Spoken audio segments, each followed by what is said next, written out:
Welcome, everybody, to episode 4 of the Big Ben and Friends podcast. I am your host, Big Ben Ortmanns, and this week I'm going to be getting to know one of my friends from the pro wrestling business a little bit better.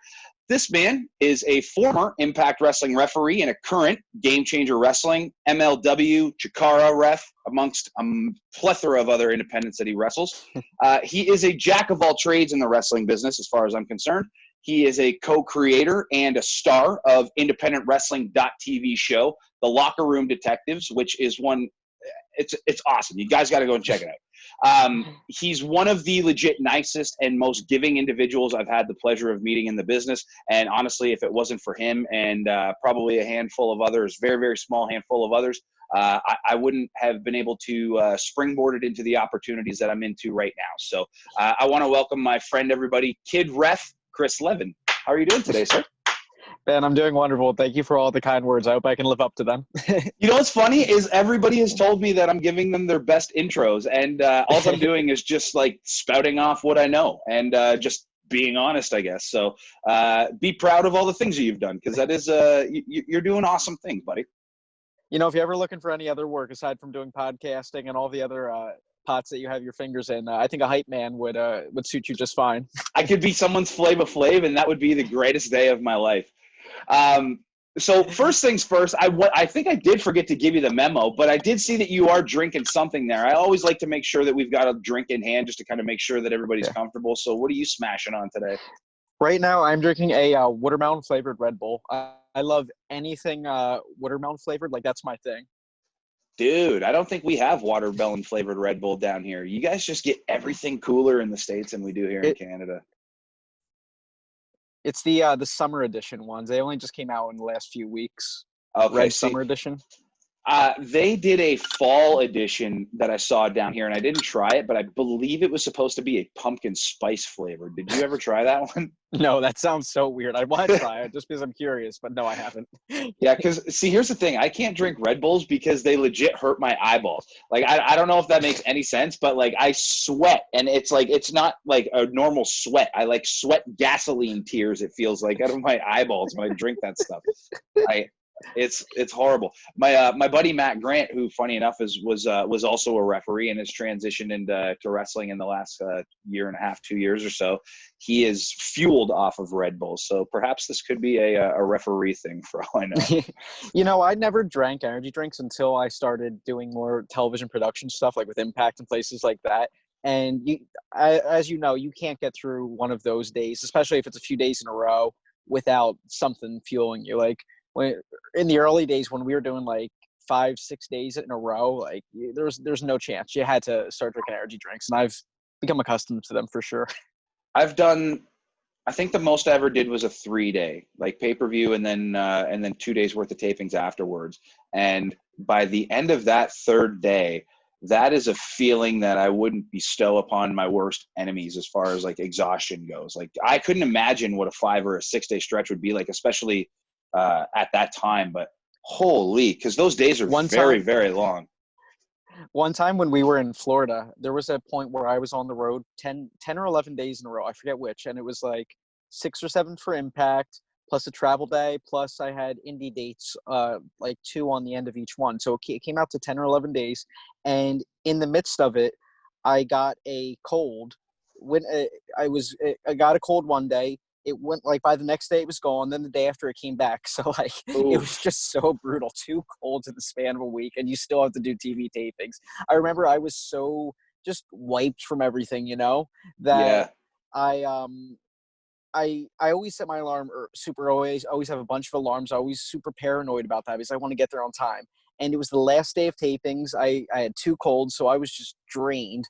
And I woke up, and if call time was like noon or something, like it was like 2:30. Like, I was like, oh my God. And I was terrified. Like, oh my God, like this is probably my 2nd or 3rd time at Impact. So I wasn't, like one of the guys yet. I was still trying to earn my place there.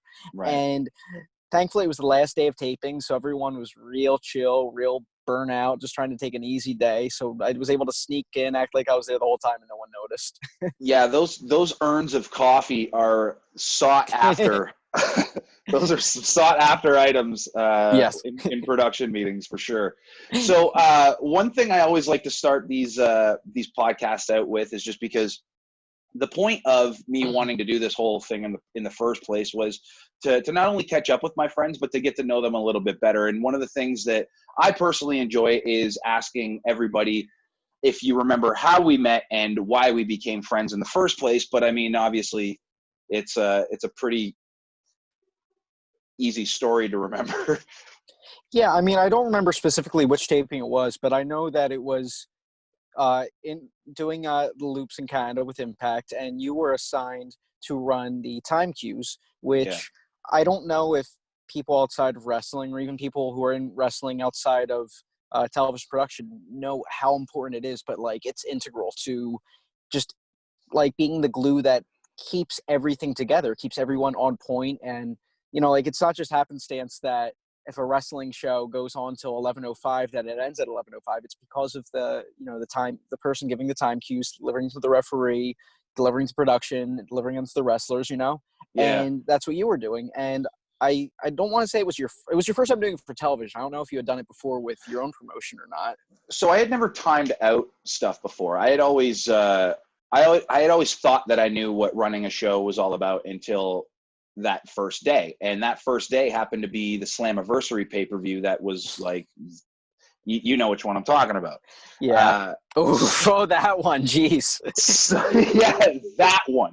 So I found out that I was doing that job 45 minutes before we hit the air.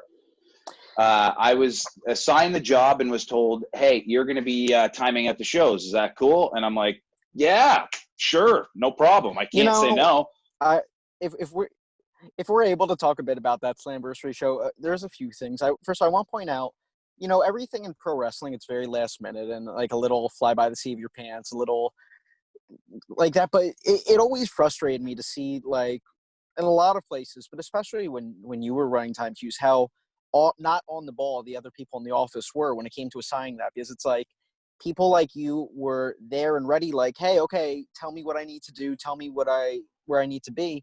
And instead of figuring out all of these things early, anyone you talk to would get mad at you, and there'd be heat on you because you're just trying to figure out your place. And it's like, guys, I'm an integral part of a live pay-per-view, and like I need to know what's going on. I need to know what's expected of me, and they just want to wait till last minute, and not for any reason. They just it's just unprofessionalism, and it sucked. And it felt like, I don't want to put words in your mouth, but it felt like every time you and a lot of other production people were brought in to handle stuff like that, that's what they did. And I don't know if it was a power play or just being inconsiderate or what. It sucks, and it's unfortunate.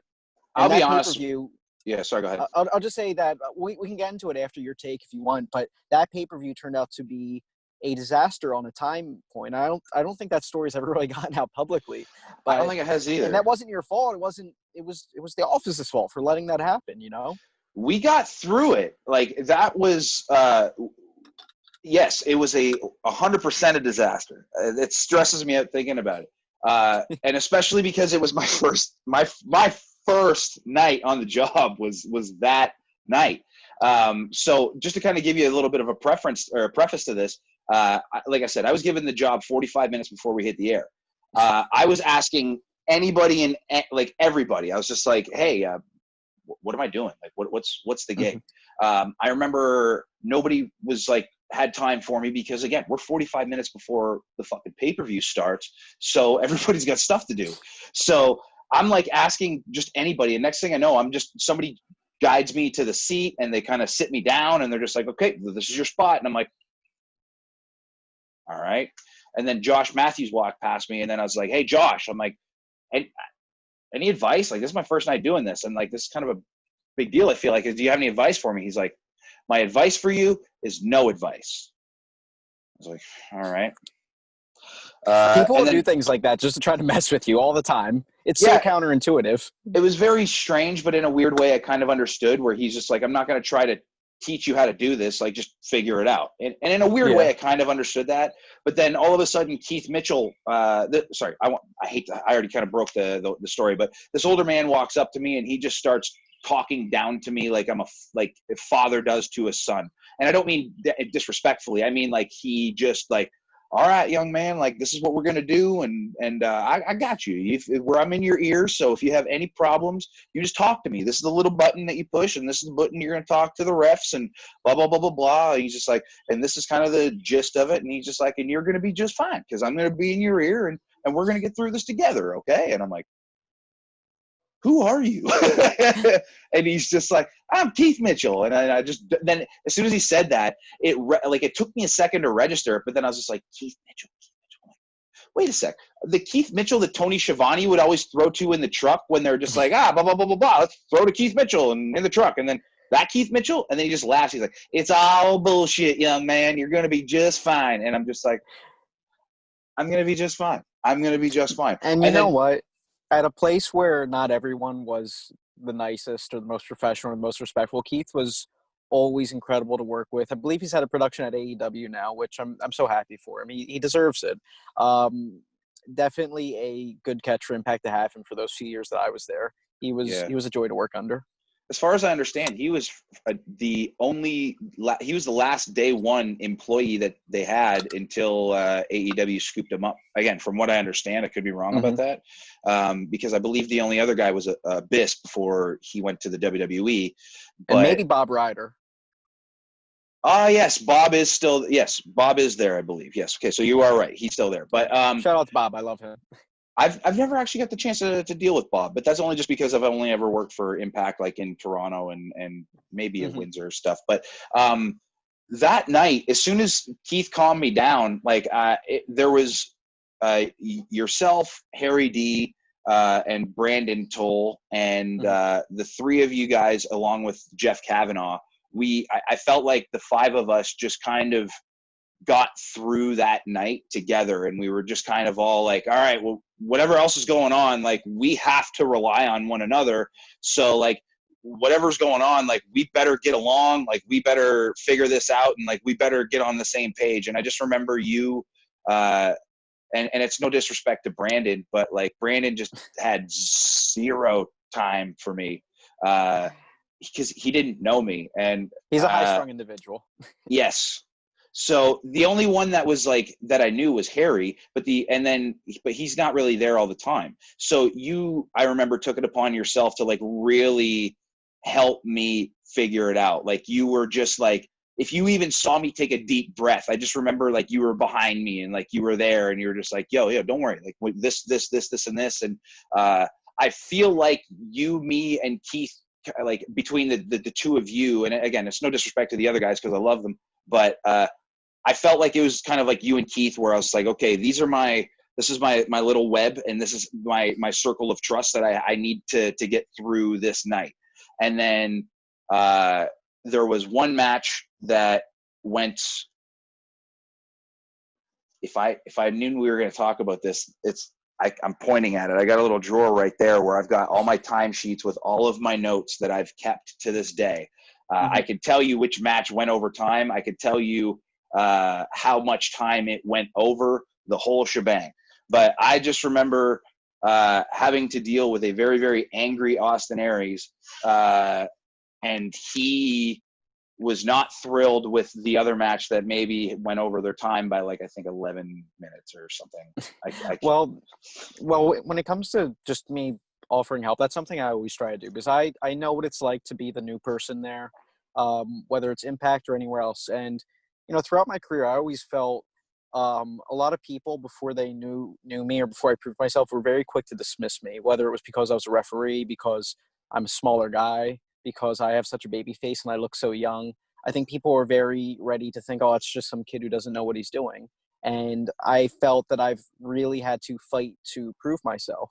And as a referee, there's a lot of unsung heroes who, when you're working with a television production that you're working with directly, that you may never see their name on TV or hear about them that much, but without them, you wouldn't be able to do their job, because, Keith and the guys like that in the production truck, they're in your ear, but they have they have other priorities that they're dealing with when it comes to switching cameras and just the live production of the show, that they don't always have time for the referee.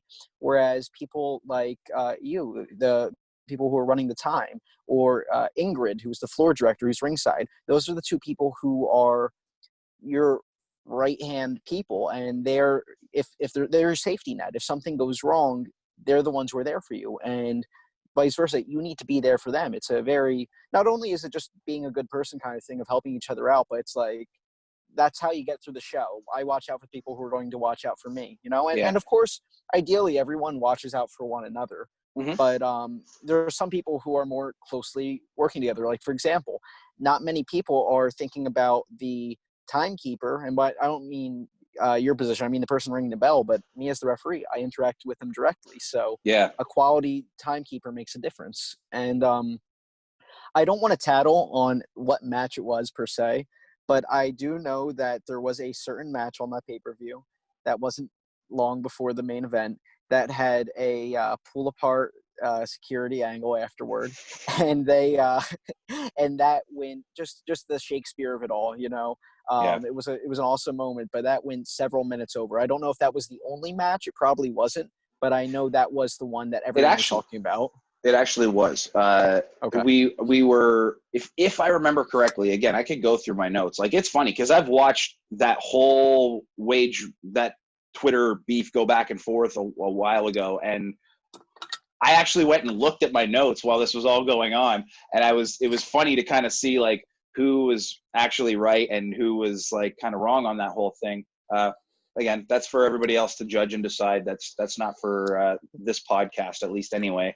But the biggest thing that I kind of remember, and I think that this was maybe a benefit as to why I ended up getting good at the job so quickly. And I even hate saying that because I hate putting myself over, but because there was such a short amount of time to learn the job, I almost feel like you and Harry basically taught me. You're like, yo, this is how I like to be worked with, so please work with me like this. And I'm like, okay, because you're the only person that's telling me what to do and giving me advice. So I basically was like, okay, well, I'm going to do whatever Kris says because Kris doesn't want to fail, and he needs me to make him not fail. So he's not going to give me bunk advice. So whatever you were just like, I need to know where I'm at every minute. And then I'm just like, okay, cool. Yep. And as funny as it sounds, I was just like, I never even thought twice about it. And all of a sudden, everybody's coming up to me and they're just like, I need to know where I'm at this time. And I'm like, who the fuck else does this job? I thought it's like every minute. Like, I don't know. I have nothing else to compare it to. I just do what I'm told.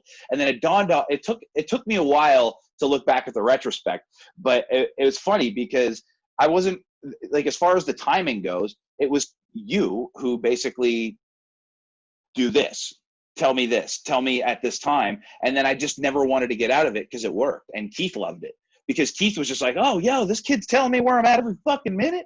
Oh, this is great. And I was just like,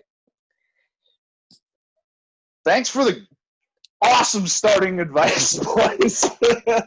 And, you know, you and I both had monumental nights because it was your first time running a show. And for me, it was my first time refereeing the main event of a live pay-per-view, which, you know, I had done online stuff before, but that was my first, like, pay-per-view, you know? I wanted to ask if that was you that did that because I do want to talk about that main event, but sorry, continue. Absolutely. You know, I'm not going to get into names or anything, but there was a segment earlier in the night where there's a referee bump and some of them were uncomfortable about who would do it and what it would mean and was it safe? And there's just all that stuff. And the guy who was involved with bumping the referee just kind of walked up and grabbed my wrist, pulled me. He's like, this is Kris. He's my dude. He's fine. He can do it. And I was like, yeah, sure. And it ended up getting switched again and again. And ultimately it panned out to me refereeing the main event, which wasn't necessarily even scheduled to happen. It just had to, like, last minute, you know, there was such a change of things that it's just like, okay, just do it, you know? Yeah. And it was a really special thing because it was Abyss who assigned me the match. And Abyss, I told Abyss, he's like my Dusty. He calls me son. I call him dad. The way that people talk about Dusty Rhodes, teaching them wrestling and the drama, the narratives, the story arcs and all of that, I always felt that way about Abyss. He was another guy who, from my very first week at Impact, took me right under his wing and always treated me well, always looked out for me, always if I was frustrated, if I needed advice, he was someone in the office that I could go to, but not as someone in the office, as like a big brother to talk to. Him and Sanjay both. Yeah. And so, I was getting this incredible, main event at Slammiversary. Abyss was the one who signed it to me. It was Moose versus Austin Aries. And, there's a lot of talk about Austin Aries, how he is to deal with and stuff, but I can personally say that I've never had a single bad experience with Austin Aries. And you know what? I think a lot of people are going to look at this as a negative thing, but the one person I could compare him to was Loki, because working with Loki was also very similar. They're very intense. They have a very set mind for what they want to happen and how they want to be portrayed and how they want the show to go. And, I think it could be very easy to misinterpret that. Well, I don't want to say misinterpret, because it's open to interpretation. So I guess it's very easy to interpret that as being overbearing or them maybe talking down to you or something like that. But the way I saw it was they just had a lot of pride in their work. They wanted to be the best performers and put on the best performance possible. Mhm. And on the indie scene, as you know, there's a lot of times when you're going to deal with people who just don't know what they're doing at all. And I found that when they were working with you for the first time, they would literally idiot proof it so that anyone could, they walk it through step by step. And even, someone like, I don't mean to be arrogant, but just to say someone like me who knows what they're doing, Mhm. if they're idiot proofing it to me, maybe I don't need that. But at the same time, I appreciate that they care because they don't know me yet. 100%. And then, after working with me a couple of times, they realize. And it got to the point that Austin Aries was requesting to work with me. And it's like, Oh, cool. wow, I grew up watching Ring of Honor DVDs, Generation Next, and Austin Aries is it's a mark out moment. It really is. Yeah. And I'm someone with a really big creative drive. I'm very big into storytelling is my passion in life, writing, filmmaking, refereeing, producing events, things like that. And being able to collaborate with someone with that same drive, because not everyone has it. There's plenty of people who are just there to collect a payday or just, let's just get through it and, gets the next show. Yeah. And Austin Aries is not one of those people. I believe, I don't have the sheet in front of me like you. I also keep them all. I think curtain to curtain, which means for anyone listening, it means from the very start of entrances to the outro of it. That segment had somewhere like 21 or 24 minutes, something like that. And that's for entrances, that's for the match, that's for everything. And bell to bell, that probably would have been it was probably like an 18 to 20 minute match they'd called. Mm-hmm. During the in-ring introductions, which were long and drawn out to give it that big fight main event feel, you buzzed in my ear and you were like, we got 14 minutes. Okay, we got 13 minutes, and I remember telling Austin Aries that, and Austin Aries he just smirked like, of course we do, why wouldn't we? And see, I is what else thought can he you do? knew going out there, because that's why I thought that's why he was so angry, was because he was like, I need this chunk of time to do my art, and Mhm. you're trying to take a piece of my art away from me. And that's how I interpreted it. That's why he was so angry, and I understand that. But yeah, when he went out there, he kind of was giving me the he led me to believe that he was getting his fucking art done regardless. And I was told that we've got this time, and that's the first finish line. And then there's this weird 2-minute gap where there's yo, that's the real finish line, or else we're getting fined, and there's going to be trouble with the pay-per-view provider. So I was like, okay. And just to clarify that for anyone who hears that and doesn't know necessarily what you mean, I think it was the pay-per-view has a hard 11 p.m. curfew that once that time hits, they need to go on to whatever the next show is, and that the pay-per-view channel is airing. And if it bites into that time, rather the pay-per-view goes off the air, or B, they'll continue airing it at a price, a fine, like you said. And I didn't know this at the time during the match, but when you were counting me down, 3 minutes left. Okay, we got 2 minutes left. That did not include the 2-minute buffer That of did not. time, which Yes.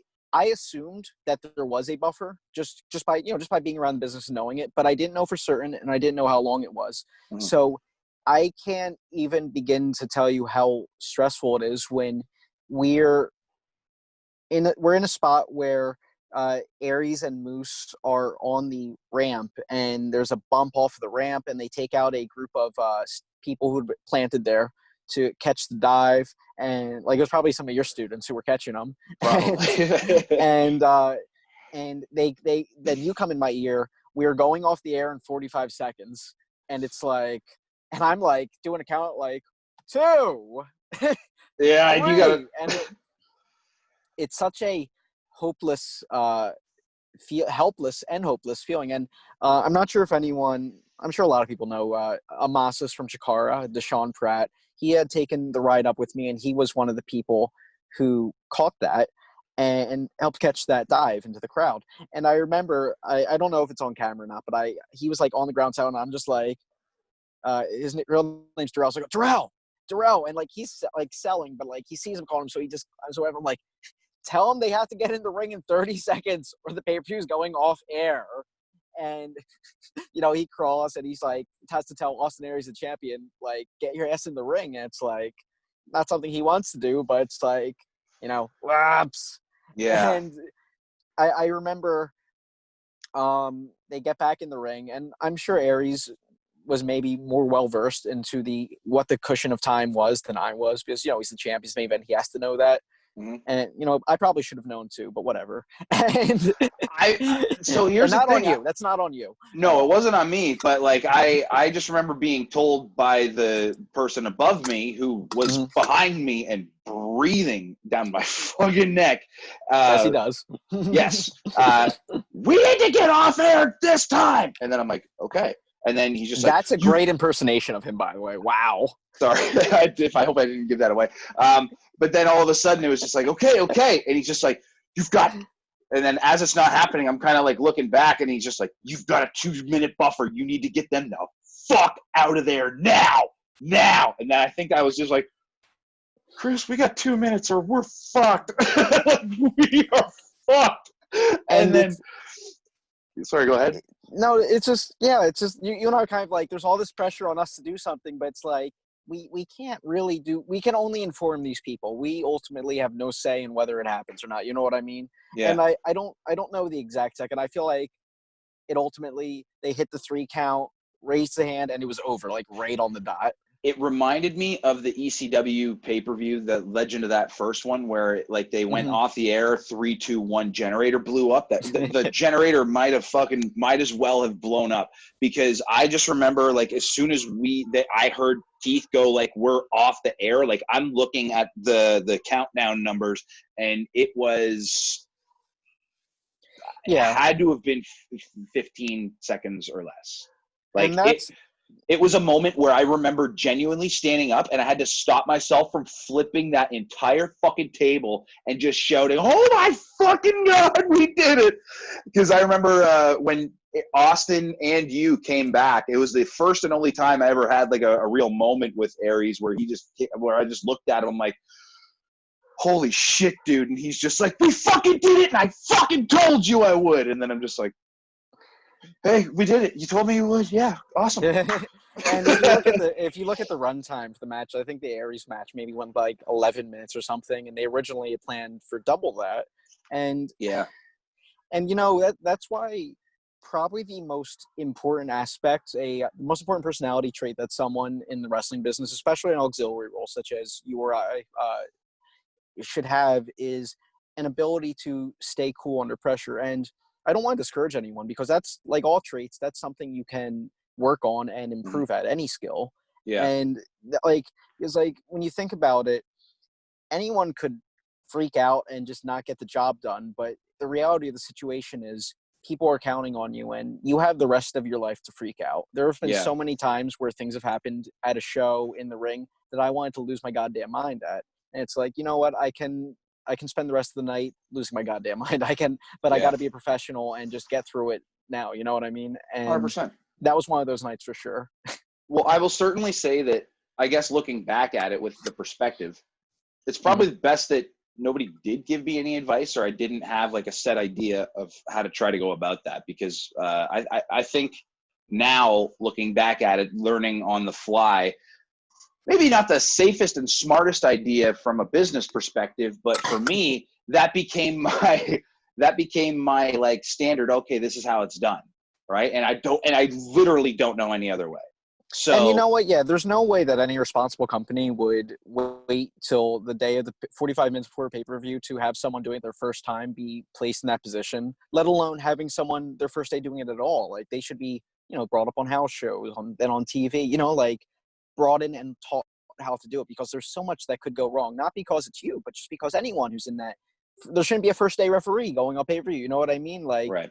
It's just wildly irresponsible.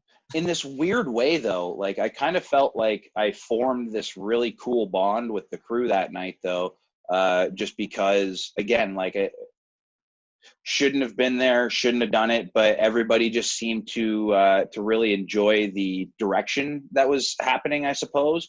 And I had people coming back to me, like Sammy, for example, like he was just like, came back to me and he's just like, I like you. I like to know where I'm at, and I always fucking knew where I was at. Like, I didn't have to ask. I didn't have to. It was just like, it was just there. And I was just like, sweet. I'm like, this is good, because like first night in, having to learn this way. And if this is the only way I know and everybody digs it, then perfect. It's hard to have bad habits at that point, right? Yeah, and regardless of whether it's right or wrong, being put in that position to begin with, that is, like you said, it's the best, one of the best ways to learn. I know that when I started refereeing when I was 15, and the first match I refereed was with two students who started at the same time as me. But then after that, the second match, I was just at a show, and someone discreetly walked past me. Hey, go change in your ref shirt. You're reffing the next match. And it's like, to us now, it's not a big deal. But when you're 15 years old and you've only done one match, it's like, wait, what?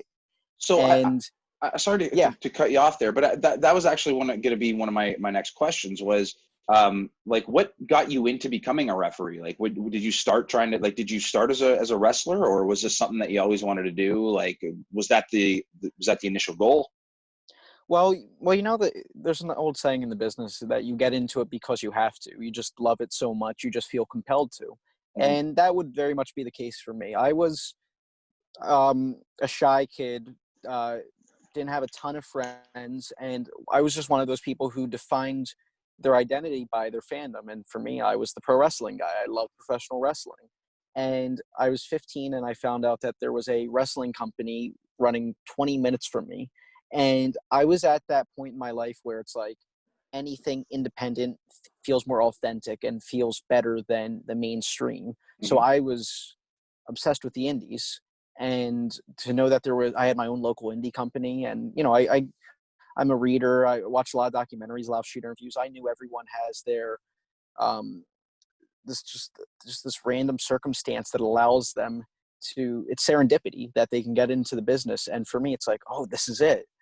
And I went there, and I'm not a big guy now. I'm 5'8", 140 pounds, but I was even smaller then. And being 15, I couldn't train without my mom signing permission, and my parents were too scared that I would get hurt, which is a very reasonable thing to think that a 15-year-old 120-pounder could happen to. Especially, like, how long ago was that? Sorry. This was in 2007 when I was 15. Okay, because I was gonna say, like, so you're, especially when you're that young, you're getting in there with some bigger guys, and like, what school was that? That was the Force One Pro Wrestling training school, and that was in Egg Harbor, New Jersey, in South Jersey, my neck of the woods. It was run by Tommy Cairo, who he was in ECW around 92, 93, 94. Mm-hmm. He was the first guy to have a Singapore cane match with Sandman, I believe it was, and like it was that program that led to Dreamer being involved and helped make Tommy Dreamer. He got caned and all of that. And a few local guys like Tommy Force, Diego DeMarco, old. Tommy Force was trained by Iron Mike Sharp. Diego DeMarco was trained by, I believe, Heidi Lee Morgan. Maybe I'm wrong. Someone like that around Jersey. Just like people, Iron Mike Sharp is actually from Hamilton, Ontario, which is like 30 minutes away from where I'm at. Unfortunately, I never met him. He had long since moved and passed away a few years ago. By the Yeah. time I got involved in the scene, I've heard nothing but great things. But yeah, so my parents wouldn't sign the form, but I was the kid who hung out at the training center, and not every training center has that, but a lot of them do. Mhm. And whether it was sweeping up when everyone was done, or they had a TV that was always running, I'd switch out the VHS that was in it. When there were shows, I'd put out chairs or put out flyers in between, and of course, I'd be the guy. I showed up early, left late. So if it was no one else there, they would pull me in and like, hey, I want to roll around, and I would learn some chain, or I would learn how to bump, or learn to run the ropes. So it was very You're like the learning all gym these rudimentary mascot, pretty skills. much. Yeah, I could definitely go with that. And eventually, it kind of just naturally turned into this. There was a group of there was a class of students who started at the same time as I did. Yep. So they start when it gets to the point they start needing practice matches. They need a practice referee, and I started doing that. And like when I got into the business, before I got to the business, I had this dream that I would be a wrestler. And then when I started going through the bumps of it all, and by the time all was said and done of my training, I did all of the training that requires to be a pro wrestler. That's required to be a pro wrestler. Yep. And since then, I've had a few matches just here and there, whether it's goofy haha things or under a hood or whatever. Mhm. It's just not for me. I'm built like a baby bird. I just can't handle all the bumps and bruises that frequently, that regularly. No, that's Um, fair. and So, it's out of curiosity, then, like when you first started, like with reffing and whatnot, um, you probably ran into a lot of the same situations that anybody else would starting, I guess, really any position, that you realize that it's going to be a lot harder than you originally thought, and that it's also nothing like what you actually thought it was going to be, especially as a pro wrestling referee. Like there is yeah. nothing that could be more further than the job that you think that you're going to get yourself into. You're like, oh, I'm going to go and count three and make sure that fucking homeboy doesn't tap out or whatever. And Yeah. I'll be extra dramatic while I'm at it too. Has no fucking clue what actually goes into becoming not just a referee, but a very good referee that is able to do stuff like on your level, Thank you. So Yeah. what was like your first, like, what was the biggest obstacle that you ran into, like, when you first started this, and like, how did you overcome that? I mean, so early on, like I was just refereeing very small shows just around New Jersey, and like I'd be the only referee, which is like you were saying before, that's a great way to gain experience when you just have to brute force get through it all. You know what I mean? And you don't have a choice in the matter. Yeah. So a lot of so one big problem over the years that kind of turned out to be my biggest saving grace is the fact that I am babyface. I just look young. Hmm. That's just genetics. My mom looks very young too. I'm a small guy. I look young. People think I'm younger than I am. I'm 27. People think I'm a lot younger than that. It's And it's funny. I swear, all of like my like buddies are built like you. I swear, like the guy who just did episode 3 before you, Chris Oradecki, he has had an entire MMA career and is a Canadian pioneer in mixed martial arts. He's a legend. And I think he's like, and keep in mind, he's already had his career and is mhm. working for the government doing this really great job right now. And I think he's like 28. Like, and he still to this day looks like he's 14. It's the craziest thing. My buddy Brady, that I brought up before, same thing as you. He's the same age as me. He's 36 years old. Could still probably have to get ID'd if he goes to the beer store. And that's something that that's something that I was always very deeply concerned about, because as a referee you need to have this authority and be someone that people listen to, and I didn't have that because of how I looked. And it's like no one's going to listen to you, no one's going to buy you as a figure of authority. And years later it would come to work out, because fans would start calling me kid ref and baby ref, and it would endear me to them, and that helped me out a lot with getting bookings. But at the time when I was younger, instead of leaning into that authoritative role, I think I leaned more the opposite, to play to the fact that I didn't look authoritative, and I refereed in a much more timid way the first probably 3 or 4 years, which a lot of people were fine with locally. Like, oh yeah, we love it that you make us look big and you're scared of us. But when I started to branch out, I started to work with more people who knew what they were doing, and had done it longer, I had more experience. And they were like, no, you need to be authoritative. You need to be in charge. And that took a few years to get out of me. It's like, how you could be told something so many times, and it's not because you're obstinate. It's not because you don't want to listen. It's just because it's just something just doesn't click until you hear it a certain way. Yep. And I was on a show with Simon Dean, Nova, and he was giving me advice, and he pretty much said, you have to be his exact words were, you need to be 10 feet tall and bulletproof. And he explained how I was the boss in there, that the wrestlers had to listen to me, and like they can't win unless you allow them to, And I after that, I started thinking about people in positions of authority that I had to deal with, whether it was that dickhead boss at work or the hard-ass teacher in school. And I started basing a lot of my mannerisms and stuff like that. So I started being overly aggressive with how I referee to cover the fact that I am a small person, that I do look young. So, a lot of people, when they hear my ref voice versus my normal voice, are surprised because I really speak from the bottom of my throat and make it deeper. Whereas I'm the most relaxed, calm person in real world. In the ring, I'm very quick. If someone gets my face, to like just two hands shove them as hard as I can, because not only is it about maintaining my authority, but it's like, who's going to complain about a 140-pound guy shoving you? Then you look like, like a wimp for it. So, 100%. So I started being more aggressive. So that was a big learning curve for me. And if they're smart, they know don't touch you. They can't do anything back, or else they're going to cost themselves a match and just screw that whole thing up, right? Yeah, and which is difficult because when you're younger and on the indies, and like when the smallest guy in the class, a lot of people are going to look at him like he's the tackling dummy. Yeah. And on the indies, when you're on the smaller levels and with people who don't know any better or who are bullies or whatever, they're going to look at you and it's like, oh, I can just treat him however I want. And maybe even put him in dangerous situations just to get myself over. And that's something I encountered a lot at CCW, because that was like the first big indie that I worked at. I worked there from 2011 to 2013. And there was just so many dangerous business practices and unsafe performers, unsafe people in management who were totally fine with you getting hurt because, oh, this is CCW. You gotta be that way. You gotta handle it. Or if you can't handle it, you don't belong here. Had that attitude. And I got a lot of injuries during that time. And it gets to the point where it's like you dread that second Saturday of the month when you know the show is coming. And I mean, thankfully, the business is trying to turn a different way. We saw that all these people come out against CZW and their business practices a few weeks ago, which is nice to see. Yeah, that seed actually planted, or that seed was started here in Ontario. Lufisto just went to town on that. And, I love her. Yeah. Yeah. Lufisto and I'm not sure. We might have been at WSU when CZW and WSU ran together at the same time. I'm not sure.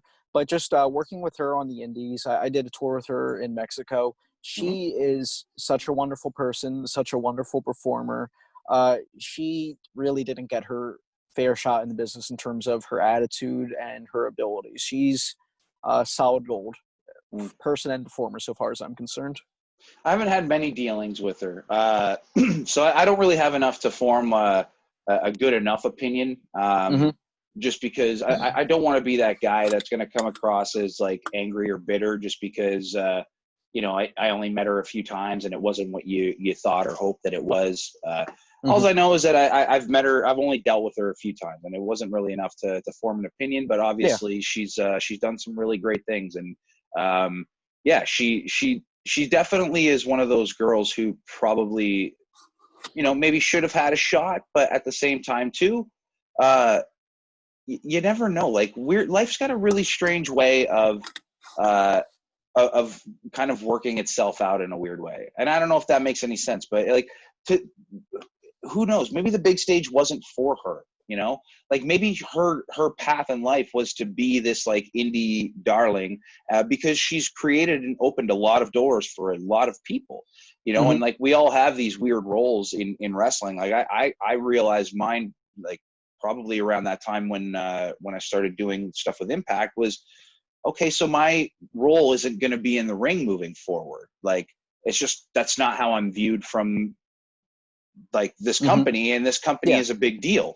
So if that's not going to be how I'm viewed, I gotta think to myself, maybe that's just not my place. Maybe I'm more valuable in the business that I love so much in this area rather than here. And maybe I want this to be up here, but if it's not, that's not my reality. My reality is that I'm actually, this is my path now. So, you know, maybe that's the same thing with her. Like maybe that was her path, and was to be not just an indie savior and open up these doors and all these good things, but, you know, bring attention to this CZW stuff that's going on, which is really unfortunate and like just and really gross. Yeah, and you know, I really like the way that you framed all of that, because it's a very Taoist, path of least resistance kind of way to view it. And you know, I think one of the biggest things going against Lufisto was, I think a lot of people from her generation of wrestling, and by that I mean people who were performers who were prominent in the late 90s, early to mid aughts, they're kind of like this lost generation, because it was a time before, it was the time after WCW and ECW closed down, so there were less opportunities for workers. It wasn't a workers market anymore. There was only one big person, you know, one big company in town, and that company at the time was not looking at the indies as much. Back in, you know, from early 2000s, mid 2000s, they were interested in people who were bigger, and it wasn't about wrestling finesse, it wasn't about background. And then by time they get out of that mindset, unfortunately there's still a prevalent mindset where women are seen as having a shorter shelf life than men, that you can age out of the business much sooner than you would a man, and which I think is completely unfair and baseless. But I think that would be a very big part of it. Yeah, because you have to remember, at the time when she was at her peak, women's wrestling was not women's wrestling. So if you would have put her there, that would have stopped so many different opportunities for creating the legend that she's kind of created for herself. Like, I think maybe the perspective that I have on this is that, you know, guys like me, when I first started, I wanted to be like the Guerreros and the Benoits and the Jerichos. Like, I wanted to be that grinder that was like known for just outworking everybody and just fucking being like the absolute best at what you do. Because that's a yard's like it's something to attain. You know, that's the goal, is to become that. You know, with somebody like Lufisto, I'm sure that she had the exact same goal in mind. Now, here we are in 2020, where there's this new crop of girls coming up, and who do you look at as somebody as an inspiration? Well, girls are going to look to other girls, and they're going to look to girls that have been influential. As far as North America goes, she has certainly been one of the more influential girls, especially in a time frame. Like her whole story is unique because, again, like, she was talented in the wrong time. You know what I mean? Like, everything was just so out of whack for her that in this weird way, it's kind of built this legend of what she is and what she could have possibly become. Now, she's this thing that everybody can look up to, and who's to say that would have happened if she would have went and attained those, attained that job at a larger company, where she could have just sat on the shelf and just been a, you know, tits and ass show and made a complete embarrassment of, and she would have none of the merits to go off of that she has at the moment. Yeah, she broke barriers, because by time when she was one of the first women to actively be having intergender matches, which now it's a very commonplace thing. But back then, she literally had to go to court over it to make it legal. So I can tell you a funny story about that. So she, in Ontario, was the reason why intergender wrestling became a thing. Like, because we had the Ontario Athletic Commission would not allow it, and so Lufisto knocked down that door for intergender wrestling to happen. And then I can't exactly remember how long it was afterwards, but then my business partner and best buddy, the notorious TID, Chris Tidwell, he decided that he didn't even want to deal with the commission anymore, and he came in and just knocked the shit out of it. Him and his buddy, I won't say his name because I don't know what I'm supposed to say. I don't know. Okay. But they single-handedly, between the two of these guys, took down the Ontario Athletics Commission. They got at a government like approved study that they did, and I'm gonna get Kris on the podcast eventually to tell this story, because it's something that the world genuinely needs to know how fascinating this is. But it's amazing how somebody like Lufisto was able to even open that door for Kris to go in and just completely burn the house down, if that makes any sense. I think that's wonderful, because I've never had a positive experience with an athletic commission. Were you familiar with my run-in with the state athletic commission in New York? I was not. I don't believe. No. Okay, so my one of my best friends, Bonesaw Jessie Brooks, she used to work in Women of Honor. Her and I ran women's wrestling events in New York and New Jersey around 2013 through 2015. Okay. Valkyrie Women's Wrestling. We only ran about 6 shows. At the time, I think it was right before the women's wrestling revolution kind of started, and I don't think the business was exactly ready for it yet. You know what I mean? Because we ran shows that legitimately we would not use bad talent. And even some of the more premier women's wrestling companies back then in the States that ran, there was still subpar talent on shows because just the standard wasn't held as high. Like even in a Ring of Honor, if the standard for a women's wrestler was not as high as for men's wrestling, and we thought that was bullshit, that we wanted to run shows that just bucked that. And so we ran. So women's wrestling used to be banned in New York City. It was banned up until the 70s. And our show, our first event in 2013, it was the first ever all women's wrestling event in New York City. Like it hadn't been done before. Wow. Which we didn't realize it at the time. Like we were just running a show. Then we get that's huge. Congrats, by the way. Yeah, thank you. And it's a civil rights milestone that can never be taken away, which I love and I'm happy about. But hell yeah. A few years later, it was 2016, and Bonesaw Jessie Brooks versus Mark House on an indie show. And the New York State Athletic Commission had become increasingly bold with how they were enforcing professional wrestling events, because they're notorious for, they're not wrestling people. They're boxing people. They have to deal with wrestling. There's no reason they should be involved with it. They don't know anything about wrestling, but here they are. And it was a political thing that they would overly enforce rules on wrestling, even non-existent ones, just to get brownie points from the commissioner and, just to climb the ladder politically. And before the show, I was the one tasked with walking the State Athletic Commission representatives through the entire event, what was to be expected, and all of that stuff. So just to make sure there was no issues, because I can be a details person when it comes to stuff like that, to make sure everything's going to fly well. 100%. And went through everything. There was no issues.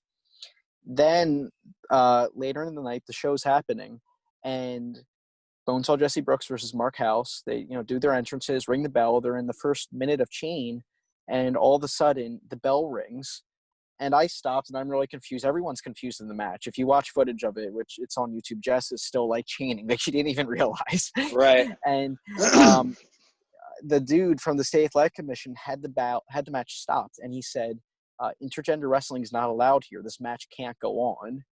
And I was floored because, I had promoted shows in New York, so I knew that was bullshit. Yeah. And I knew Jess was not someone who liked public speaking or anything like that. She kind of was someone who let her intensity do the talking. And I looked at Mark and I said, do you want to do this or do you want me to? Because I had picked up a microphone, and he goes, go ahead. And I just immediately, I called them out on being sexist, how they didn't even know their own rules. I was like, what about women's suffrage? Like, I go, wait, didn't women get the right to vote like 100 years ago? And the manager goes, oh yeah, women's suffrage. I go, yeah, like you can't be doing this. And the guy screaming at ringside, he's like, you're going to be suspended from New York. Like, this isn't allowed. And because I was talking shit on him. Well, the crowd started chanting bullshit. And we had to go to the back, and like while the show was running, we had to like argue this out to let this happen, because he was just not going to allow it to occur. And Jesus. I was like, show me in the books right now where it says that. And he's thumbing through the books for 20 minutes, and eventually he finds it, and it says a male boxer cannot go against a female boxer. And I go, well, dude, that's clearly not the same thing. Yeah. And I was like, it just kept escalating. Like, he threatened to suspend me, which you can't suspend someone in New York. Like, you don't need a license to referee in New York. Like, there's nothing to suspend me from, you know? Yeah. And like, he was just making all of these threats just to shut me up. And I go, you know, one of my friends is a lawyer and she's in the audience. How about we bring her back? And he goes, oh, she's not allowed back here. And I go, you're not, this isn't your show. You have no authority to do that. And he goes, yeah, watch me. I go, I'm bringing her back here. If you have an issue, call the cops. So I brought her back, and of course he just storms out because he was a little coward. Sure. And it got to the point where they had to call their bosses, which, you know, that's the last thing his boss wants to be called at like 11 o'clock on a Saturday night. Yeah, especially for this. Yeah, and Holy. they were like, yeah, you have no basis to enforce this. Just let them have the match. And it went on to be the main event of that night, and it was like such a genuinely emotionally charged match because the whole crowd was invested. This played out in front of the whole crowd, you know, at least the beginning of the story, and they wanted to see the match go on. What And an authentic way to build heat for a main event, though, huh? Right? It was such a great feel-good moment. I loved it. It was really special to be part of. That's a great story.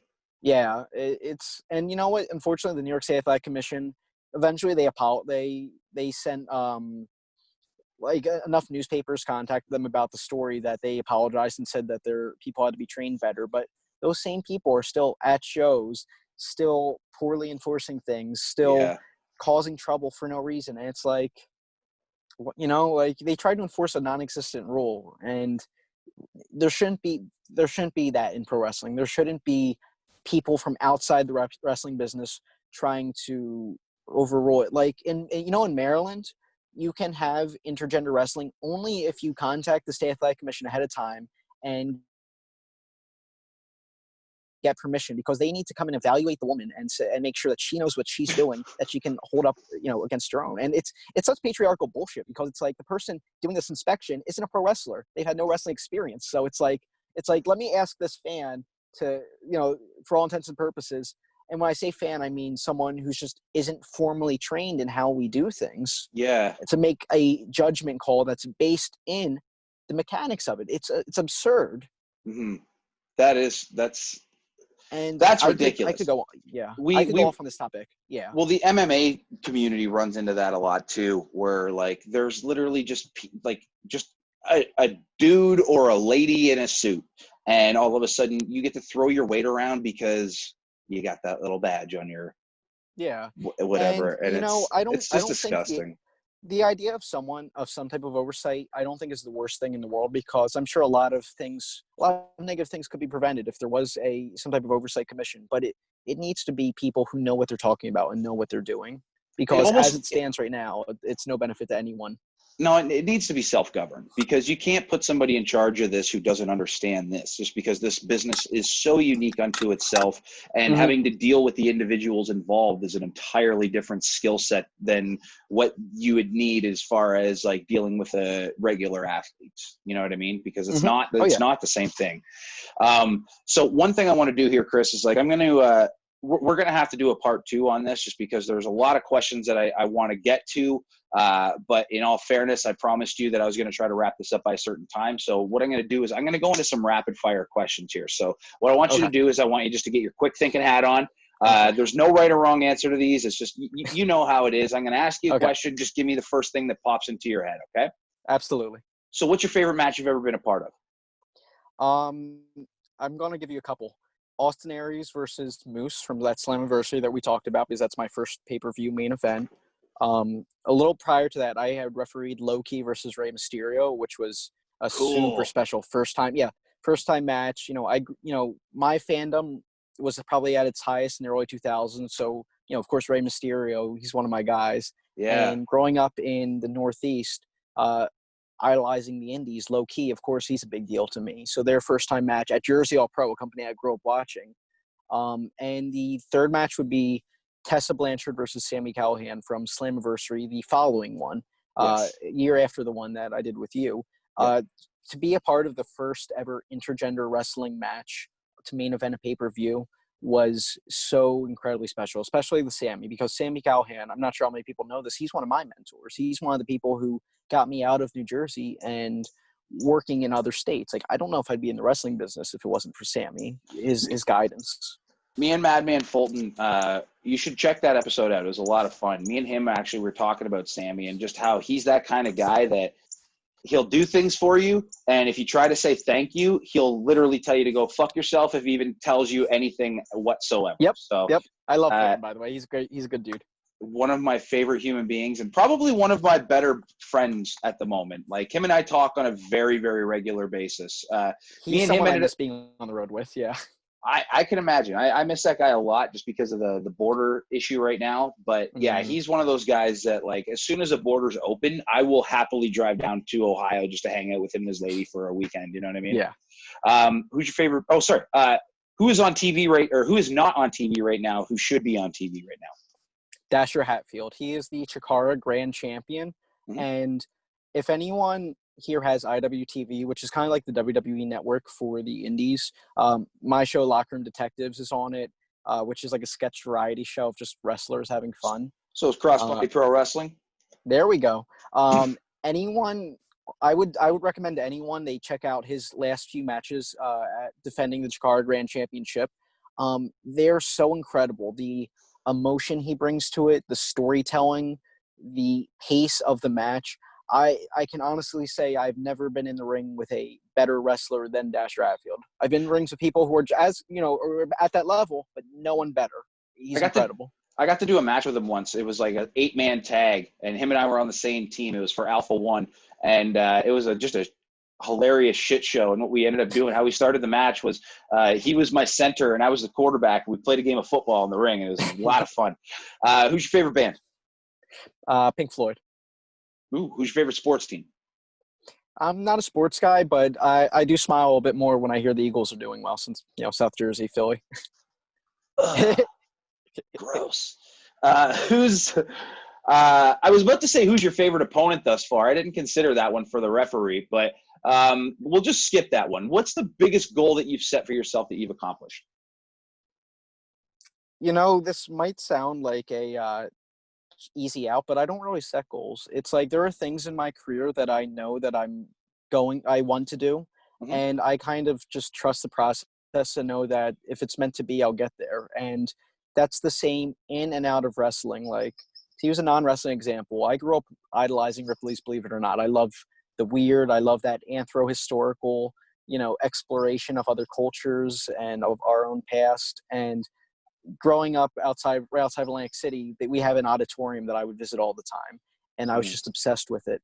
And I always knew I would do anything to work with Ripley's, to be involved there. And now I work as a contributor that I get to write articles for them all the time. And it gets me into some of the most fun and weird things that Ripley's press badge. I got to do a haunted house overnight with Penhurst Asylum, which I'm not sure if you've seen American Horror Story, but the second season Asylum is based on that. Oh, cool. Just all kinds of incredible things. And it's not like I set out, I'm going to work for Ripley's. It's just like I keep doing what I'm doing, and it gets aligned. It's something. It's weird. I'm on the same wavelength. Yeah. Friend. Now, with that being said, do you have anything that you want to accomplish next? Yeah, absolutely. Right now, I'm producing my first ever audio docudrama, which I'm going to release as a podcast. Oh, awesome. And a lot of people are just like you are doing awesome podcasts. And one thing that I'm not seeing a lot of are like hard journalism, like not just people talking, which is fine to do. I listen to plenty of people like that, whether it's your podcast or Bill Maher or whoever. But I wanted to put together a scripted format thing that looks into that same kind of Ripley's Believe It or Not style, anthro-historical side of wrestling, look at the weird and the odd, and uncover our shared heritage of the pro wrestling business. And I'm producing that right now. The first episode, I'm not sure if you ever read Luthez's book. I haven't, no. It's available on Amazon right now as an ebook, but it's called Hooker, which someone with your background knows that a hooker in the wrestling term isn't what we think of now. It's like someone who can put their hooks into you and really hurt you, like an old-time shooter.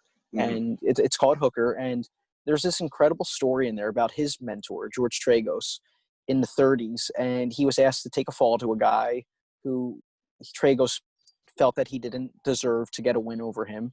And the promoter was like, okay, if you guys don't want to, if you don't want a job to him, then my guys, he's a real shooter. You guys go figure it out in the ring. And he didn't realize who Tragos was, according to Thez.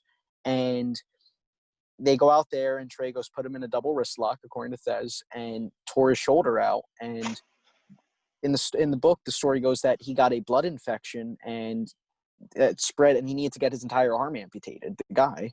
Whoa. And yeah, and it's such this terrifying, wild look at it's so exemplary of what we think of when we think of the old school horror stories of pro wrestling, when we think of the Andersons beating someone up and breaking legs and things like that.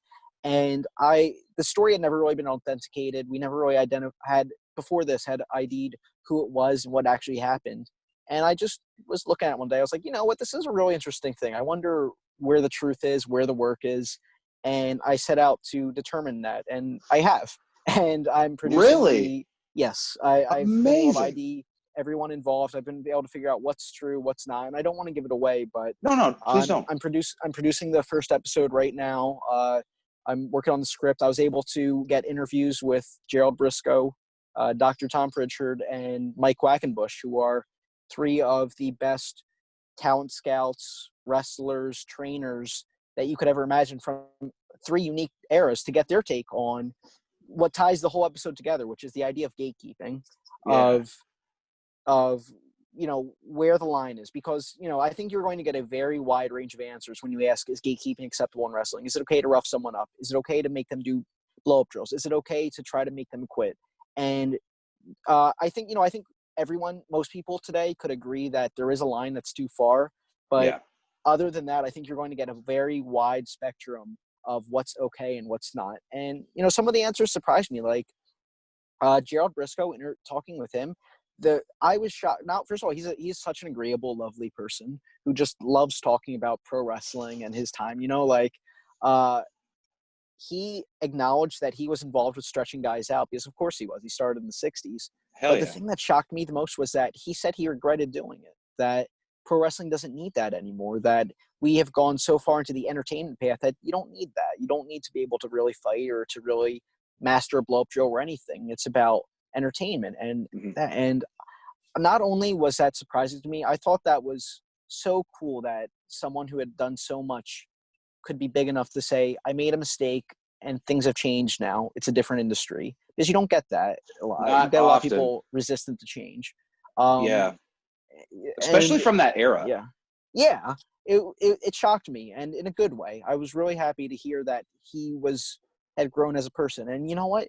Me personally, I think some gatekeeping's good. I can't even tell you how many times I got my ass beat by Sammy, and it helped me grow as a person. It helped me. It humbled me. It made me learn about respect, and about it teaches you how to sell better, because you know what these things feel like. I think there's a very fine line between getting roughed up a bit and getting your femur snapped. You know what I mean? 100%. 100%. I think some of it's okay, personally, but I do if someone too. thinks it's not, that's okay too. Yeah, I think that there's a very fine line with it. But at the same time too, as you're mentioning, you're just like where he said that, you don't have to know how to fight per se, but it doesn't hurt, because that's what we're selling. So if you understand it better than not understand it, it certainly becomes a lot easier for you to be able to portray the story it is that you would like to tell, because therefore you can relate to all of the fine-tuned details, which are the most important things in my opinion. And other than that, the two other big things I'm really excited about are, once I get past this docudrama, I want to try to put together a book. I've written a lot of articles over the years about wrestling, and I want to put together a book that, like an encyclopedia of every wrestling movie that ever existed. Not just wrestlers in movies, but like movies that actually have wrestling in it, from the 30s and 40s on to the present day. That's a cool little project. And that in the end, I'll stop talking to you off with the things I want to do with this last one, which we haven't publicly announced it yet. We're getting ready to, but on the 4th of July, Mark and I are putting together a show for IWTV. It's going to be aired live, and it's going to be Camp Leapfrog, and it's our summer camp special of wrestlers at summer camp and having matches in a backyard, and there's going to be a barbecue, and there's going to be a pool, and there's going to be a lot of wackiness. And Wow, that sounds amazing. yeah, I'm really excited about that. There's That a lot sounds of that there's sounds a like lot a of cool lot of people fun. involved. Yeah, that's my goal, is to do fun things like that people can enjoy. 100%. And you know what? I just want to throw this out there. Check out, I don't know if you've heard of this. It's a project that's actually going on here in Ontario that a couple of close friends of mine are very involved with. And they're doing this thing, they're calling it Backyard Pro. It's very similar to this idea. What they're doing is like they're almost making like a small movie documentary kind of thing about, I don't want to completely give it away, but like I will have to send you the link to go and check out this Backyard Pro stuff. Please do. What they're doing is so incredible. Like the vignettes that they've just put out alone for these things, especially if you know the guys involved and like them as what their wrestlers are and them as people, and then seeing what they're doing and just how they're going about producing it. It is some really good stuff that I'm watching a lot of older people get upset by it because they're like, oh, why are you doing backyard wrestling? And it's like, I understand that perspective because I was kind of brought up in that old school mentality, but like, it's not that, like, give it a chance. So that's kind of my thing with stuff like that, especially with projects like that, because you'll end up finding that you like it a lot more than you would think that you want to. Now, the last part of this rapid fire question that I'll ask you is, what's the best piece of advice that you can give to somebody who wants to do what you do? So there's a few. One of them would be, it's never a bad time to shut up. Starting out as a teenager, you run your mouth a mile a minute. By the way, I apologize for how dark it's gotten. It's all good. I did this. I'm not sure if we covered this earlier, but I'm outside in a car because I've got the nieces and nephews over, and I know if I was inside, they'd all be banging on the door trying to get in. So I came out here to escape that madness. But Mother Nature took her lighting. Yep. And no, but it's never a bad time to shut up because, starting out as a loquacious child in the industry who never knows when to shut up, when to kayfabe something, when just to listen. It's good because you learn humility. You learn it's better to listen than to speak sometimes. It was just good advice to hear as a kid, and I've tried to take that.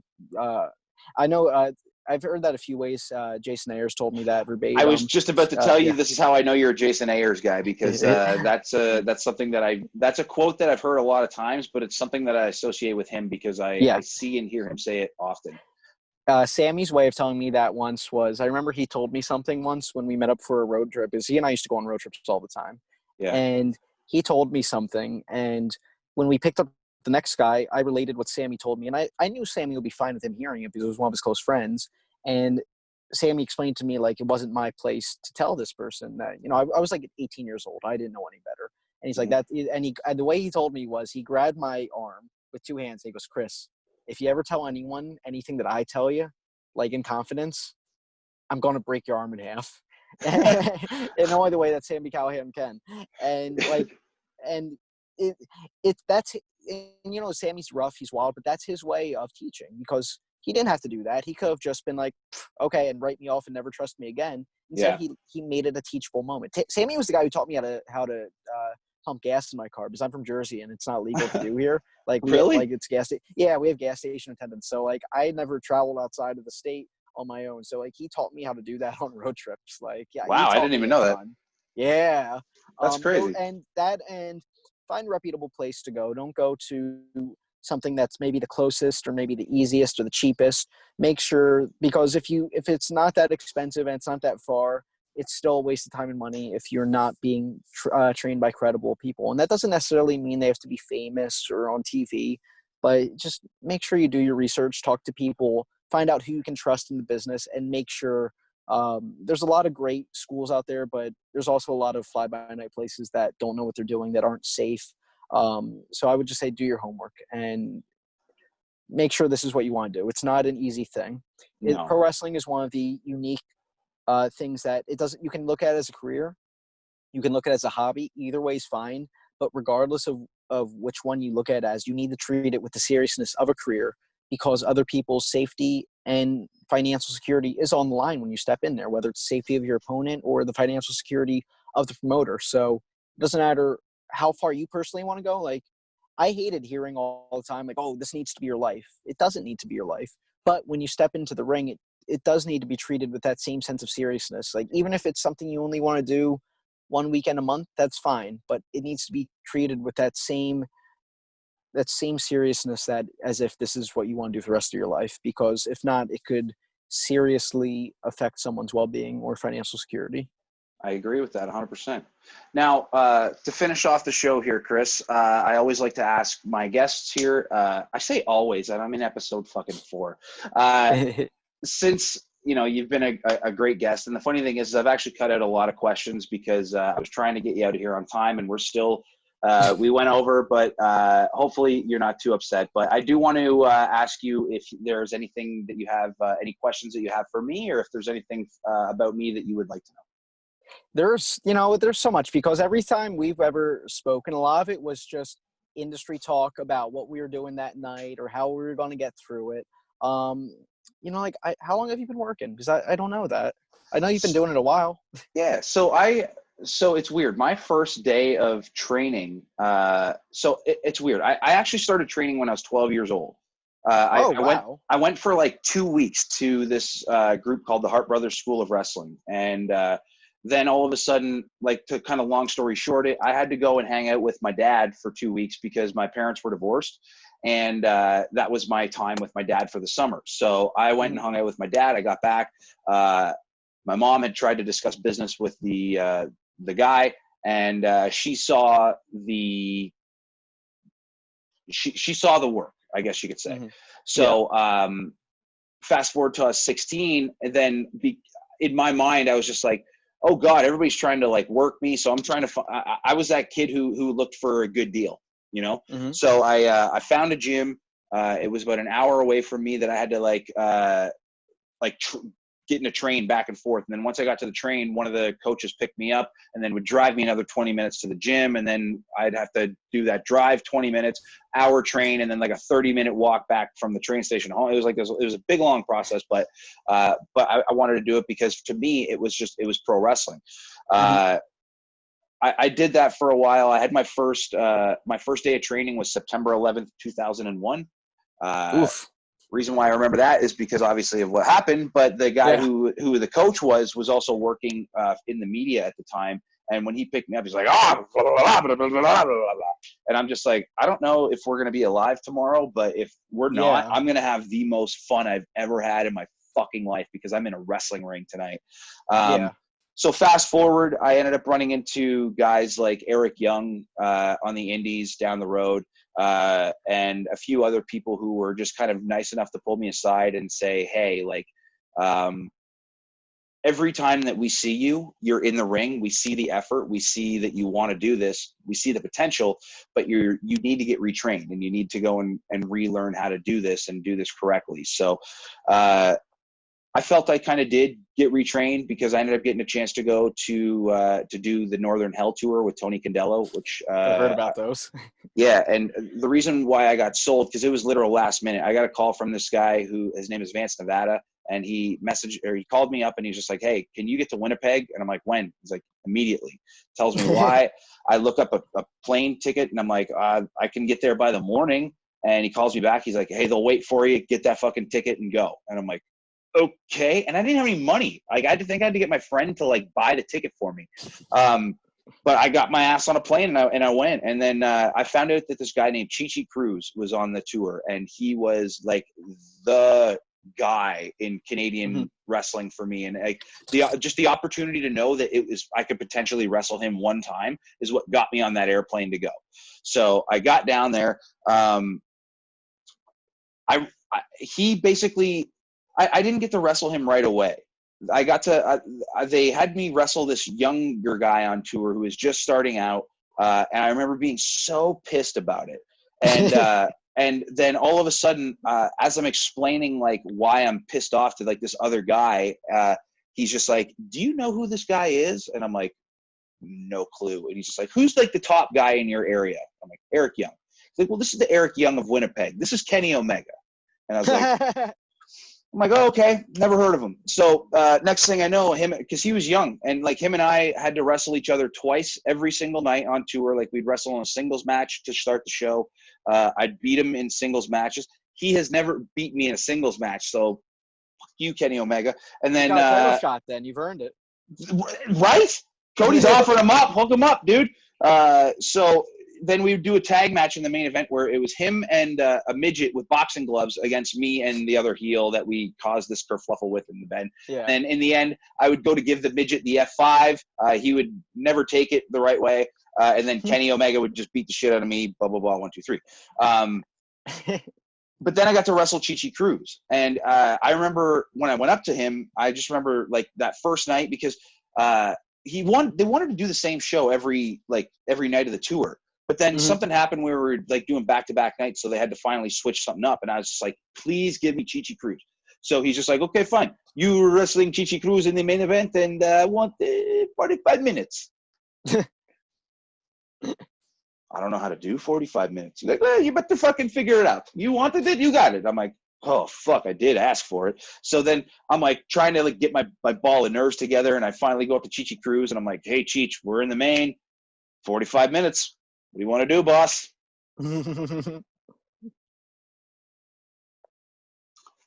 Stunner. And then just walks away. Doesn't say who's giving it to who. I just was like, I guess I'm taking the stunner. All right.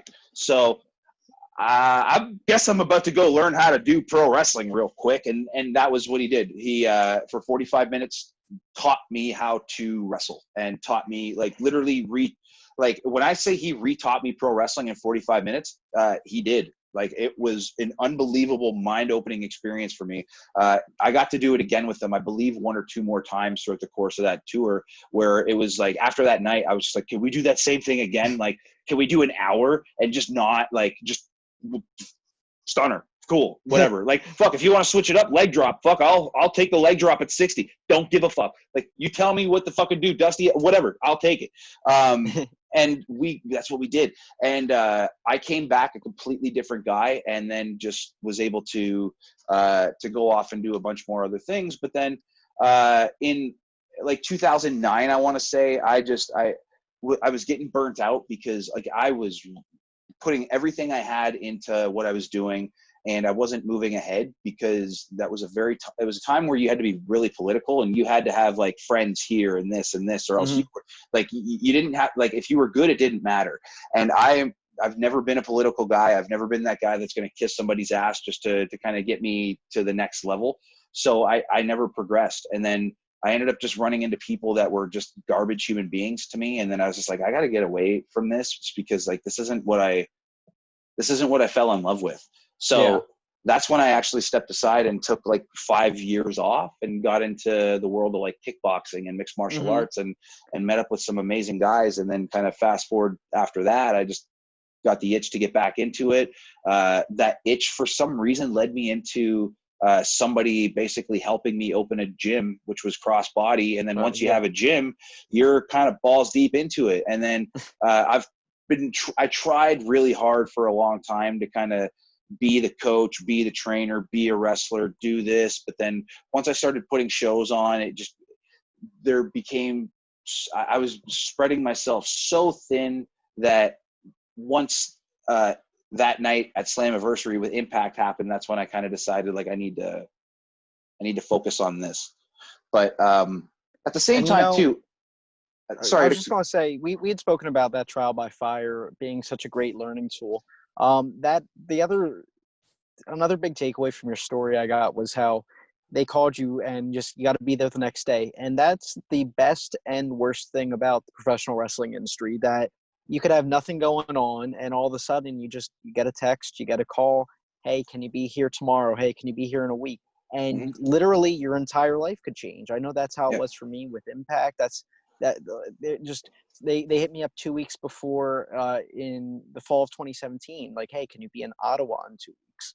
And just like all of a sudden I went from just being an indie guy to being an indie guy who had exposure on Impact, you know, but it was life changing for me. It really was, and it's frustrating, but it's also amazing that just you never know when that next big break or that next good luck is just gonna be waiting around the corner for you. Yeah, and like that's the thing. Like I just talked to Fulton about this on episode 2, but we were talking about how and I'm pretty sure you were there for this, but there was a taping that I was at where I wasn't working, but I was there, and there was an opportunity that was available, and I brought it up to somebody in creative that I'm like, hey, listen, like I'm not working, I'm not doing anything, but I've got my gear, like I can do this. Like, can I please do this? Like, I've never had my TV match that I've always wanted to kind of validate my wrestling career. Let me just go out and take that fucking spear from Moose. Like, let me do it. I know that I'll make it worth your while. I promise. And he stopped me dead in my tracks as we were walking, and he just like pointed me like chest and like finger in the chest and was like, "You are not a wrestler here." And it was like a fucking shotgun that went off in my chest because I just remember we were walking as we were talking, and I like stopped, and I couldn't even. I felt like I hit a wall, and it really messed me up for a while. And I was just like, okay, well maybe he's trying to tell me that like that's not my path, and I've got to stick to this. But then once I don't get that phone call from Impact anymore, nor did I ever. But like I don't really like as much as I would love to go back. Like I don't know if they want me there. Like I honestly don't know. Like we're kind of in that part of the I genuinely don't know. And then it dawned on me that if nobody is signing me to a contract and nobody's like I don't owe anybody anything. So who the fuck is to tell me that I can't wrestle? Because I know that I can. And I know that I can do it very well. So that's why I kind of given myself, like once everything comes back and wrestling goes back to normal, like I'm giving myself 1 year to go and do all of the things that I always thought that I was capable of doing. And if it means bringing guys in to wrestle in my own promotion, because that's the only way I'm going to get it, I think that's the grossest move that a promoter can do. I'll fucking do it. I don't care. Like this next year is going to just be something for me to prove a point to myself, first of all, but like also people like that who told me that like, you're not a wrestler here or wherever, that with all due respect and all the love in my heart when I say this, fuck you. Like, don't tell me what I am and what I'm not, because I know what I am and I know what I'm capable of, and you don't. So that's going to be my next year, brother. Man, I agree with that. I support that. The one thing I can say about Impact is they make it their mission to break down people's self-esteem so that they will do anything for them. And it really messes with your head while you're there. And it's a big reason why I'm not there anymore. It's just such a toxic environment of control and mind games and negativity, and just, yeah, don't look for that at there. The only person you can find that out of is yourself. You know, it might be cheesy or whatever, but no. And here's the thing is like, I'm very much living on that whole, what you were kind of mentioning before, where, you know, is if Scott calls me and he was just like, I would love for you to come and work with us, I'm going to do it. And I would love to do it because I genuinely loved my time there and I loved the people that I worked with. I will say that it's not the same crew that I got to work with and fell in love with. There's different people, but I mean, that's growth and whatever. Yeah. But at the same time too, I'm also not going to be that guy that's going to be sitting there like, hey, can I come to work anymore? Like, oh, blah, blah, blah, blah, blah. Like, I'll just, here's my phone, Scott. You got my number. Like, I'll just sit here and wait for you to call. That day's gone, man. Like if they want me, I will be happy to be there. I know what I can bring to the table now, and that's not to sound cocky or not to be that guy. I just know that I was given a position by them and I would never be in the position that I'm in if it wasn't for that company providing me that position and education. Because of them, I now know what I can do in that position, and I know that I can go in there and I can knock it out of the park. So if you need me, I'm there. But I also don't need that, like, I don't feel like I need to beg anymore. Because if it doesn't happen, it doesn't happen. My hard work, I'm going to continue to work my ass off. And if it gets me somewhere, then that's what my path was supposed to be.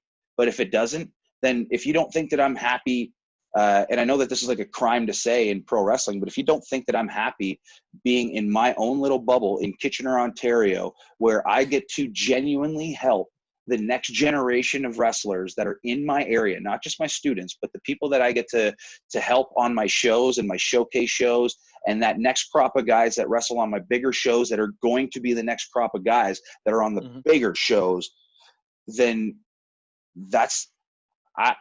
that is what makes my heart happy.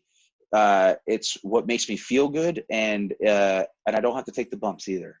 You know? So that's all. It's just so nice, and like I just feel like if that ends up being my path for the rest of my pro wrestling life, or even just my life in general, I'll be goddamned if anybody tells me that that's not enough and that that's not something to be proud of, because I've watched the amount of people that have worked for me and worked underneath me grow, not just as professional wrestlers, but as human beings. And to me, that's the most important thing that you can come out of, not just in this business, but in life, getting better at what you do and becoming a better person. I love that mindset. And that says it all right there. Yeah. And you know what? With that being said, we're going to wrap this up because I went half hour over my time with Kris when I literally was telling him that this is what we do is keep time, but I fucked it up. So I'm sorry. Please tell your It's fine. I apologize. It's fine. I enjoyed the conversation with you, and I can't wait to come back. Whenever you're ready to have me again, you let me know. We can talk. You can talk about your Canadian death tours. I'll talk about my Mexican death tours that I did with DTU, doing lucha libre death matches down there. It'll be fun. I'd love to. So just to let everybody know, you can find the show on Twitter and Instagram at Big Ben AF Podcast, as well as on Facebook under the Big Ben and Podcast name. You can find us on YouTube by searching the show name, because we don't have enough subscribers at the moment yet to have an actual YouTube channel name. So you have to actually search us by name. And motherfuck YouTube, by the way, Kris, because when you search Big Ben and Friends Podcast, go do this. It'll tell you, did you mean Big Ben No Friends? Good rib. But you can also find, please subscribe so that way I don't have to feel like an asshole anymore. If you can also find the audio version of the show on Anchor, which distributes our show to Spotify, iTunes, and like a bajillion other emails that I've been getting notifications that our podcast is on this and this and this and things I've never heard of. So you can literally search us on all platforms. You can find me personally on my social medias at Big Ben is Angry. You can find us Crossbody Pro Wrestling and Crossbody Pro Wrestling Academy social medias at CBPW Academy. And you can subscribe to that YouTube channel page at youtube.com/Crossbody Pro Wrestling Academy. As we mentioned before, you can also find us on Independent Wrestling TV using the code Crossbody to get 5 free days, which if you do, it's going to tie into this next part here where you can find us on ProWrestlingTees.com as well /Crossbody Pro Wrestling, where we're having a special we're doing a charity thing this month where we've gotten together with all of the Black members on our main roster, and I've asked them what I could do to help. And what they've done and what we've done is we've combined and created a couple of T-shirts that we have for sale on the website as of right now. And a bunch of us are putting our wrestling tees onto this as well, where 100% of the proceeds of these shirts are going to be going to www.blacklivesmatter.ca, which is also a group that they have decided that's where the funds were going to be allocated to. It's very important for me, and it's a project that is obviously near and dear to a lot of our hearts. I know yours especially, Kris. Is there any other final comments that you have before we completely wrap this thing up? Just thank you for having me. And you know, I was going to plug my pro wrestling T-shirt, but instead I'd rather they go to yours, because no, forget my wrestling tees. I want them to go to that, because Black lives do matter. That's a incredibly important social movement that we're in the midst of. We're at a moment in time that we can make a difference. So in lieu of my pro wrestling T-shirts, go to, and what was the URL for yours? So it's ProWrestlingTees.com /Crossbody Pro Wrestling. I'm still going to put your store in the description box, because I still want people to go and support Kris. He's an amazing guy. Where can we find you on social media? You can find me at Kris Levin, and that's Kris with a K, because my parents are difficult. And you can also find us on social media at Locker Dicks, which is, locker room detectives. Detectives, old 30s nickname for detectives are dicks. So at Locker Dicks, and at From the Mat Tales, which is my upcoming audio drama, Tales from the Mat. And yeah, support independent pro wrestling, support Black Lives Matter. Hell yeah. And that's going to wrap it up for this episode of the Big Ben and Friends podcast, everybody. I'm Big Ben Ortmanns. This was my guest, the great Kris Levin. I absolutely love this man. He's literally one of my favorite human beings. I can't thank you enough for tuning in and for you for doing this show. And thank you, everybody, for tuning in to watch me get to know my buddies just a little bit better. Have a great night, everybody. Thanks for having me. Love you, buddy. Love you too, man.